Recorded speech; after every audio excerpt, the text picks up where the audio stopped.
Quick video for you guys today, but it turns out if you bought tickets to go see the Game of Thrones The Mad King stage play, then bad news, they have, once again, canceled another set of dates, this time for July 23rd and the 24th, which apparently is the second time they've done this. Originally it was supposed to happen on July 20th and the 21st, but that didn't work out, so here we are. I don't think the official reason was given, but according to the GOT_on-stage Twitter account, they haven't figured out all the large moving stage pieces yet. By the way, the person here who runs this is pretty awesome and up to date on all the information, so please give them a follow to stay up to date on all things Mad King related.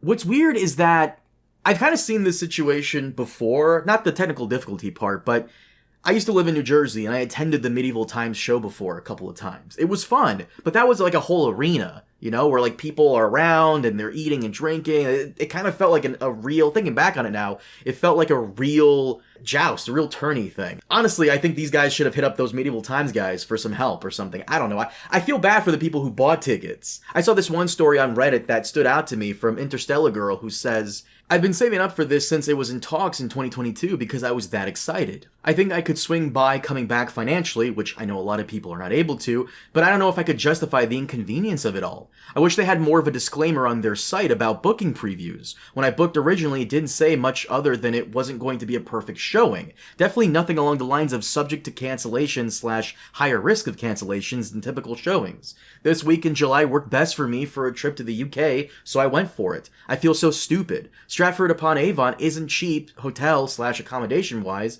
or easy to get to. We're struggling to find a way back to Heathrow on that Sunday morning in time for our flight that doesn't involve multiple bus / train changes. I'm fortunate enough to have 3.5 years of savings to cover the changes to our itinerary, but I feel so bad for everyone else in this position."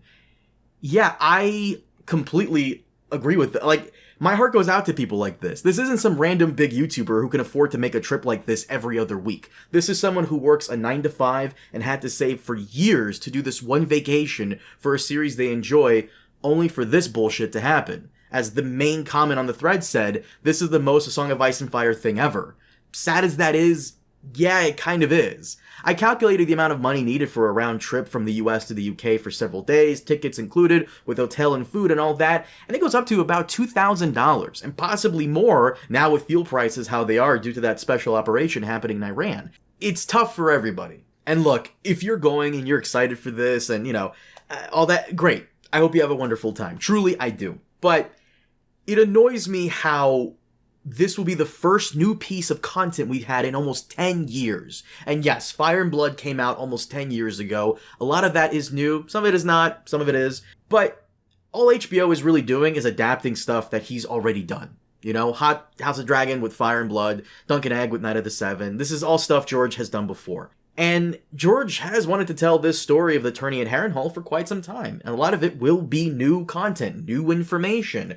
Word's out on whether or not this will be its own continuity, or the part of the book continuity, or part of the show continuity, who the fuck knows.